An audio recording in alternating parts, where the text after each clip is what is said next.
Esse é o Mundo Revolução e nós vamos falar agora sobre a situação na Ucrânia. Hoje, dia 14 de janeiro de 2025, meio-dia aqui no Cairo, também em Kiev, 7 da manhã no horário de Brasília, no Rio de Janeiro, no momento que eu gravo esse vídeo.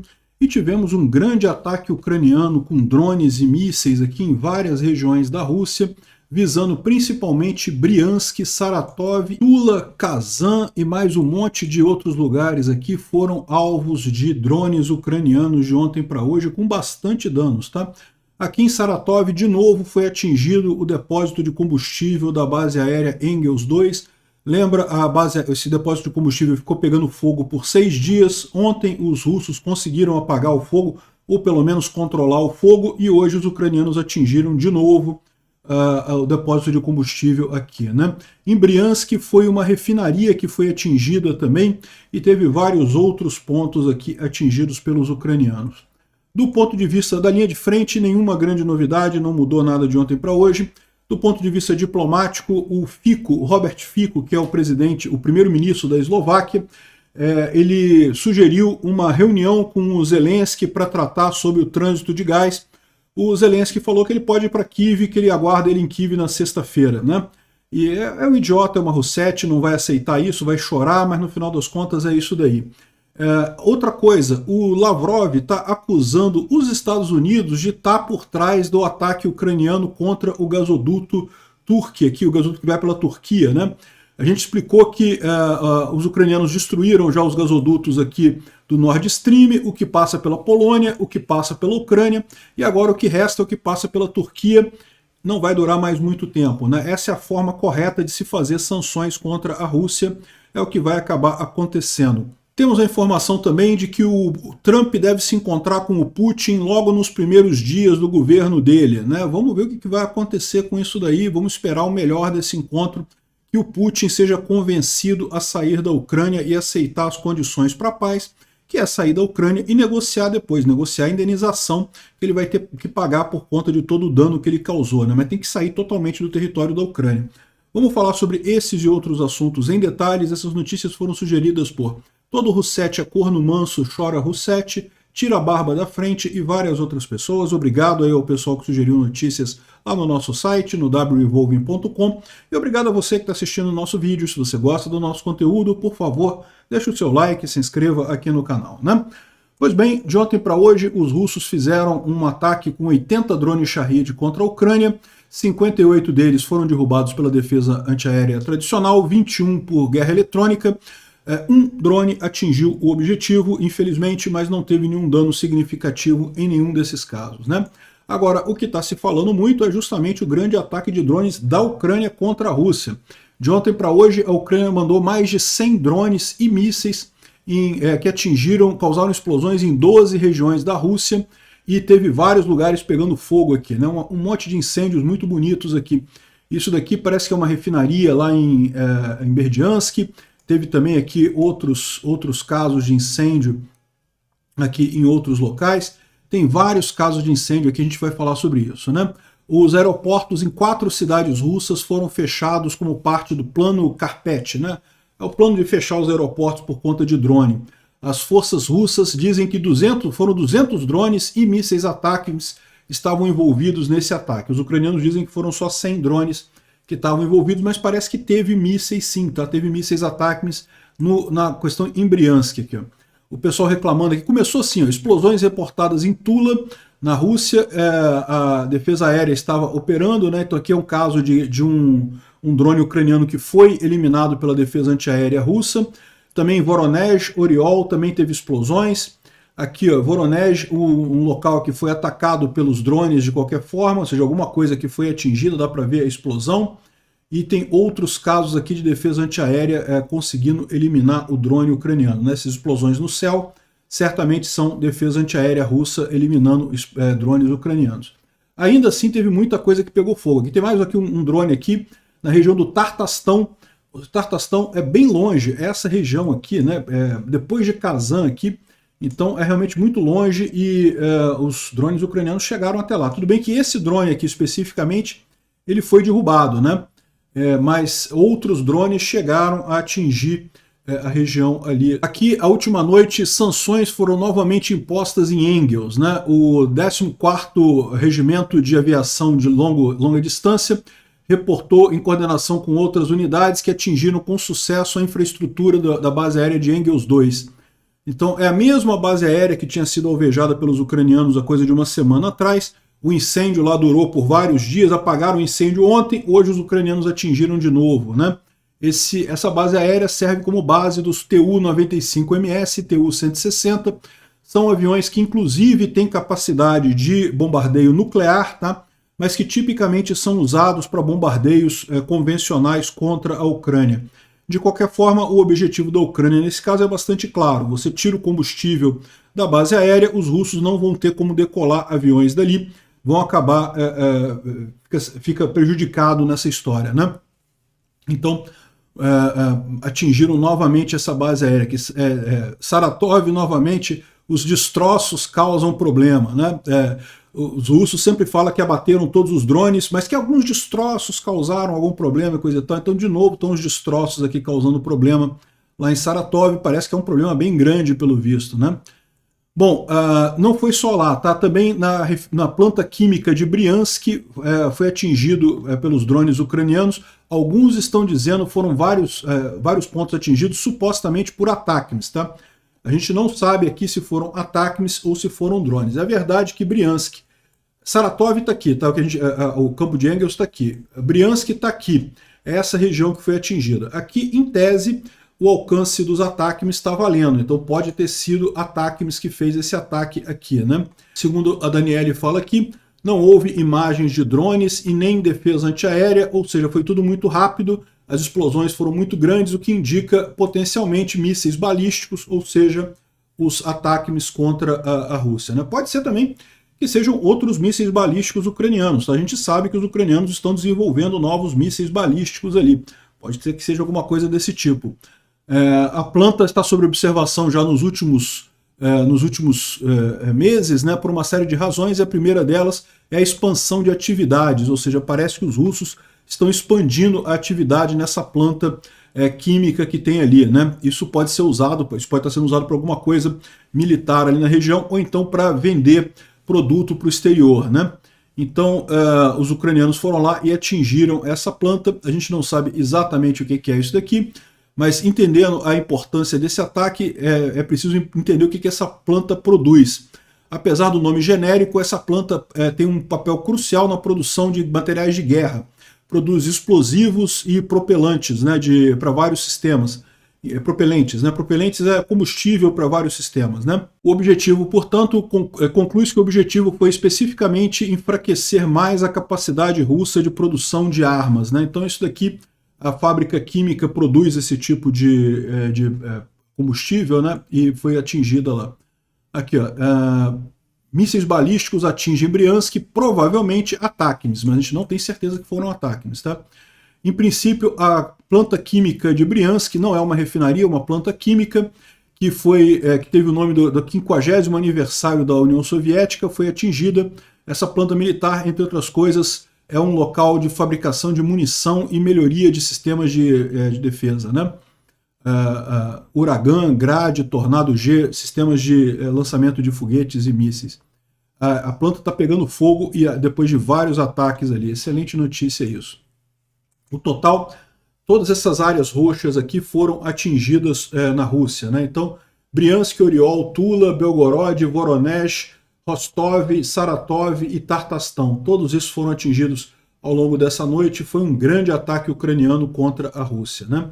O pessoal estava reclamando muito, os russos aqui, né? Estão bombardeando com muita força, a casa está tremendo, os animais estão chorando e não sei o que lá. Os animais estão chorando, dá para ver você chorando aí no Telegram russo, né? O Igor Girkin traz aqui um Telegram de Tula, né, que foi uma das áreas atingidas, né? Ele falando aqui, ó, Astra é uma mídia, é uma revista russa, tá? Descobriu que pelo menos 3 empreendimentos foram atacados nessa noite e pessoas foram feridas, né? E trabalhadores foram feridos. De acordo com a Astra, fragmentos de vários drones, sempre o fragmento do drone, tá? Nunca é o drone que acerta. Curiosamente, acerta exatamente o alvo, exatamente os empreendimentos que deveria acertar. Mas é só o fragmento do drone que cai ali, né? Não tem, aqui ó, o território da planta química de Aleksink, esse aqui é outro, tá? Esse aqui é Tula, tá?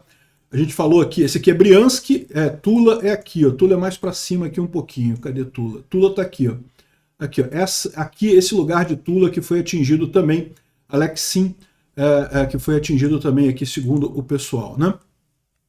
Não há informação sobre danos à planta. De acordo com os dados abertos, a planta é especializada na produção de polímeros e materiais compósitos. Em 2023, em julho de 2023, a planta foi adicionada às regiões de bloqueio, né, às sanções americanas, como estavam dizendo que eles estavam produzindo produtos para munição, ou seja, estavam produzindo coisas para guerra. Então a planta foi incluída nas sanções da Ucrânia e dos países europeus. E foi dita que esse empreendimento produz produtos para pólvora e cartuchos e munição para as forças armadas russas. Então é isso. Esse ataque ucraniano teve esse objetivo, né? Em adição, também caíram na local da planta térmica de Alexinskaya e, portanto, as janelas de algumas oficinas foram danificadas. De acordo com eles, a planta térmica é parte de uma suprimento ali para a margem esquerda do rio Alexin, que é perto da cidade ali. Os drones também atingiram o Tolakermet, que é em Tula, que antigamente era conhecido como Novotulsk Metallurgical Plant, ou seja, uma planta metalúrgica, que também está envolvida com o ataque de guerra. Então você repara que os destroços dos drones, que foram todos derrubados, mas os destroços deles caíram exatamente em 3 empreendimentos que produziam materiais bélicos ou que ajudavam o esforço de guerra russo, né? Então, evidentemente que não foi destroço coisa nenhuma, os drones atingiram isso daí. A gente ainda não tem informação sobre os estragos causados, mas certamente esse foi o objetivo, né? Além disso, lá em Tula, parece que um hospital está pegando fogo. Não se sabe se isso daí tem a ver com um destroço de drone também, se também foi alvo de um drone, ou se isso daqui é uma coisa totalmente independente. Não sabemos o que está acontecendo, mas fato, atacar um hospital militar não é permitido pelas convenções de Genebra, mas pode ter sido um drone que estava indo lá para a refinaria, foi derrubado pelos russos e aí caiu em cima do hospital. Pode ter sido isso. Ou então não tem nada a ver, foi só um incêndio mesmo. A gente tem visto um monte de coisa pegar fogo na Rússia, realmente o padrão de combate a incêndio deles lá não é dos melhores, né? Bom, além disso, o Vladimir Ferchenko, que é um empregado do FSB, do Departamento de Contra-Inteligência, foi morto dentro do Ministério da Defesa. Olha só, né, a briga... eu acho pouco provável que isso tenha sido a Ucrânia fazendo isso, tá? Porque o cara estava dentro do Ministério da Defesa russo. Imagina-se que é difícil você plantar um espião dentro do Ministério da Defesa russo e fazer uma ação dessa. Você pode até plantar o espião, mas o espião tem que ficar calado, porque se ele aparecer, né, é complicado. Isso daí pode ter sido, como ele era de contra-inteligência, ele identificou algum espião, e aí o espião, né, eliminou ele, é a alternativa. Não sabemos o que aconteceu ainda. O fato é, o rapaz apareceu morto, parece ser, a teoria mais provável é que foi um disparo acidental. Pode ser. Acontece muito na Rússia, o pessoal cai de janela, toma um chazinho e passa mal, né, tem um disparo acidental na própria cabeça, é uma coisa que é muito comum lá na Rússia. Bom, na linha de frente, como eu falei para vocês, não tem nenhuma grande novidade, assim, continua o mesmo esquema que a gente tem visto nos últimos dias, os russos avançando alguns milímetros, mas sem motivo nenhum, sem nenhum avanço estratégico significativo, ou seja, ao longo de 2024 inteiro, eles ocuparam 0,06% do território ucraniano, ou seja, nada, estão morrendo em grandes números, particularmente a troco de nada. De qualquer forma, os ucranianos destruíram um BM-21 aqui, um lançador de mísseis russo, totalmente destruído aqui por drones ucranianos, né? Outra coisa curiosa é um russo capturado que pediu para não ser trocado, ele quer ficar na Ucrânia, né? Ele sabe que se ele voltar para a Rússia vai ser mandado para a linha de frente de novo e pode não ter a mesma sorte de ser capturado dessa vez, pode acabar sendo morto, né? Então ele prefere ficar na Ucrânia mesmo. Não sei o que vai acontecer com ele, vamos ver o que os ucranianos vão decidir aqui, né? O Instituto para Estudo da Guerra fala sobre os avanços russos na região de Pokrovsk, a gente já falou sobre isso nos últimos dias, continua a mesma coisa, avanços milimétricos sem nenhuma ocorrência especial, né? Bom, o ministro da Defesa alemão, o Boris Pistorius, chegou em Kiev numa visita não anunciada, e ele quer justamente fazer uma previsão aí do apoio alemão para a Ucrânia. Excelente notícia, tomara que venha mais apoio por aí, né? O Fico está chateado. O Fico, se vocês sabem, é o primeiro-ministro da Eslováquia, e ele está muito triste porque ele comprava gás russo baratinho na empresa dele e revendia para os eslovacos mais caro, e agora não vai poder mais fazer isso porque a Ucrânia fechou a torneirinha de gás para a Eslováquia, né? Então, triste com a parada de gás russo para a Ucrânia, o primeiro-ministro da Eslováquia escreveu uma carta aberta para o Zelensky. Ele diz que tem ideias diferentes sobre a estratégia para acabar com a guerra Rússia-Ucrânia e que parou de fazer ameaças contra refugiados ucranianos na Eslováquia. Eu quero continuar um diálogo construtivo com o primeiro-ministro da Ucrânia, o Denis Shmyhal. Não falou no Zelensky, falou no Denis Shmyhal, que é o primeiro-ministro da Ucrânia, né? Assim, permita-me que o grande representante do executivo eslovaco convidá-lo para um encontro tão logo quanto possível para um entendimento da nossa agenda, né? A proposta é um encontro na fronteira entre Kyiv e Koichi, ali entre a Eslováquia e a Ucrânia, né? O Zelensky respondeu aqui falando, ok, venha na sexta-feira. Vem a Kyiv na sexta-feira. Você quer conversar? Pega um trem aí, chega aqui em Kyiv, a gente conversa aqui, não vai ter problema nenhum. Vamos bater um papo, né? O Fico, meu amigo, tomou no rabo, Fico. Vai lá, pega o trem, vai lá para... Não, ninguém vai fazer nada com o Fico, não. O Fico vai chegar tranquilo lá em Kyiv, vai ter a reunião dele com o Zelensky lá e pronto. Não é ele que quer conversar, o Zelensky não quer conversar nada com a Eslováquia. Quem quer conversar é ele. Ele quer conversar, pega o trem, vai lá em Kyiv, tranquilo. O trem é confortável, o trem que vai lá ali para Kyiv, né? Vamos aguardar isso daí, né? Olha só que coisa curiosa. A propagandista russa, a Margarita Simonia, já está falando que a Rússia já desistiu de capturar Kherson e Zaporizhia e concorda parar a guerra na linha atual da fronteira, né? Lógico que isso não vai acontecer. Eu já expliquei para vocês que não tem nenhuma chance de parar a guerra na fronteira atual. Aliás, nem a Rússia consegue manter a guerra parada nesse momento, né? Mas ela diz que os patriotas russos precisam ser realistas e não contar com a captura de Kharkiv e Odessa. Ou seja, eles estão admitindo que o SVO está chegando no limite, o que os russos conseguem está no limite. Para eles estarem querendo confinar a conversa de paz à linha atual, é porque eles sabem que não conseguem avançar mais do que isso, né? E certamente a Ucrânia não vai aceitar isso, porque a Ucrânia sim consegue avançar mais, consegue jogar os russos mais para fora, né? O deputado Aksakov, né, e a Nabiulina, que é a presidente do Banco Central russo, consideraram um congelamento completo de depósitos algo não razoável e até perigoso para o cenário Cipros que eles estão falando, né? O que é o cenário Cipros, né? O cenário Cipros foi o que aconteceu no Chipre. Cipros é Chipre, né? O Chipre é essa ilhazinha aqui no Mediterrâneo. Essa ilhazinha aqui no Mediterrâneo, ela é metade controlada pelo governo do Chipre, que pertence à União Europeia, e metade foi invadida pela Turquia, que acha que a ilha pertence à Turquia, né? Ficou parado aqui, tem uma linha aqui desmilitarizada, aí tem uns pedaços que pertencem à Inglaterra também, é uma loucura o Chipre, né? Mas enfim, o Chipre ele tinha uma grande quantidade de russos aqui na ilha, porque ele era um dos países que oferecia cidadania por preço mais barato.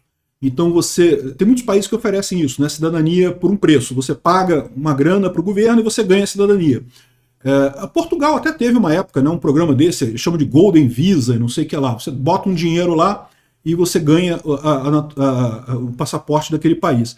E o Chipre, como eu falei, essa parte do Chipre aqui, ela pertence à Europa, é a comunidade europeia. Então muita gente fazia isso, pegava a cidadania no Chipre para ter um passaporte da comunidade europeia, e aí pode viajar para a Europa toda, porque, né, você tem cidadania do Chipre, né? E o curioso é isso. O que ela está falando do cenário Chipre aqui? Olha só, eles estão falando de implementar isso lá na Rússia. A gente já falou sobre isso. Eles não querem congelar 100% dos... Olha só, eles estavam querendo congelar 100% dos depósitos. Agora eles estão falando do cenário Chipre, que é o quê? Tudo que for até 1,4 milhões de rublos não vai ser mexido. Qualquer coisa acima disso vai ser convertido em ações de banco e você perdeu o dinheiro. Foi o que fizeram no Chipre, né?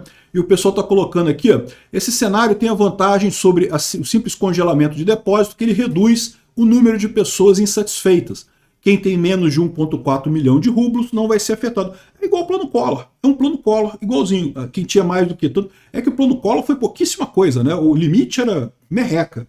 todo mundo praticamente foi afetado pelo plano Collor, né? Aqui eles botaram 1,4 milhões de rublos, né? Isso preveniria pânico em massa entre depositantes, né? E o curioso é o seguinte, numa operação similar, o que aconteceu no Cipros, foi justamente essa operação, congelaram quem tinha acima de um determinado valor para salvar os bancos lá do Chipre, e 85% das pessoas que perderam as poupanças lá eram russos ricos, porque eram os russos que tinham botado dinheiro lá para conseguir o passaporte do Chipre. Então lá no Chipre eles perderam dinheiro e agora vão perder na Rússia também, porque vão fazer a mesma plano Collor na Rússia, né? Eu não sei. Eles estão discutindo essas coisas abertamente. O que deve ter de russo tirando dinheiro dos bancos nesse momento, cara? O Collor conseguiu fazer a lambança que ele fez no Brasil porque ninguém ficou sabendo, ninguém sabia. No dia que ele tomou posse, ele anunciou a porcaria do programa, ninguém estava sabendo disso. Quer dizer, algumas pessoas estavam sabendo, tá? Teve gente ligada à administração do Collor, amigos da equipe econômica, que tiraram dinheiro do banco antes. O resto do Brasil não estava sabendo. Você falando isso aqui antes, porra, já deve ter um monte de gente, um monte de russo tirando dinheiro do banco nesse momento, né? Bom, o Trump disse que ele quer encontrar com o Putin muito rapidamente depois de entrar como presidente americano, né? A posse do Trump acontece dia 20 e isso seria o primeiro encontro, o encontro com o Putin seria o primeiro desde que a Rússia entrou em guerra com a Ucrânia em 2022. Perguntado sobre a estratégia, o Trump disse que só existe uma estratégia e é o Putin que decide. O que ele quis dizer com isso a gente sabe qual é a estratégia. A estratégia é a Rússia sair da guerra, sair da Ucrânia, e o Putin tem que se resolver com isso daí, né? Vamos ver como é que vai ser esse encontro deles, vamos ver o que vai ser definido nisso daqui, né? O Lavrov está chateadíssimo porque ele disse que são os Estados Unidos que estão incentivando a Ucrânia a destruir o gasoduto Turk Stream. Como eu falei para vocês, os outros gasodutos todos já foram inabilitados. O único gasoduto que ainda a Rússia consegue exportar alguma coisa para a Europa é através do Turk Stream. Ele sai aqui do território russo, aqui no sul da Rússia, passa pelo Mar Negro, passa pela Turquia e entra aqui na Europa, né?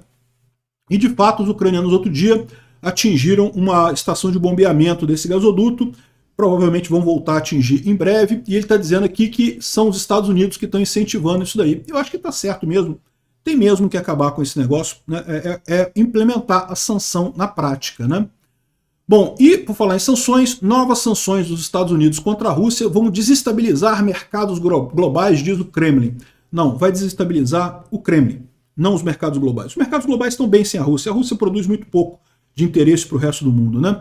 Quem pode se ferrar nessa é a gente do Brasil com Lula, né? Que ficou comprando diesel barato lá, diesel sujo de sangue, né? E a gente pode se ferrar nessa história com essas sanções. E finalmente, falando sobre a Eslováquia também, o pessoal lá não está satisfeito com o governo pró-Rússia não, tá? Isso daqui é o ganhador de um estudante que ganhou um prêmio e foi no Palácio Presidencial e se recusou a cumprimentar o líder do governo, porque, né, ele foi com um grande símbolo a favor da Ucrânia e se recusou a cumprimentar o cara. Também foi com uma fita aqui grande da Ucrânia e não aceitou o cumprimento do pessoal. Ou seja, bom sinal, o povo da Eslováquia está sabendo que esse governo do Fico é um governo de merda. Daqui a pouco está acabando também. Obrigado por assistir o vídeo até o final. Se gostou do conteúdo, não esqueça de deixar o seu like, isso ajuda o canal a crescer e a chegar para mais gente. Se não gostou, deixe o dislike e explique nos comentários como podemos melhorar. Comente também sugestões de temas que podemos trazer por aqui. Comentários insultuosos ou defendendo ditaduras e criminosos de guerra serão sumariamente bloqueados. Agradeço a compreensão. Se ainda não é inscrito no canal, considere se inscrever clicando no botão inscrever-se abaixo e marcando a campainha para todos os avisos. Se quiser ajudar o canal, veja no nosso site como você pode fazer isso.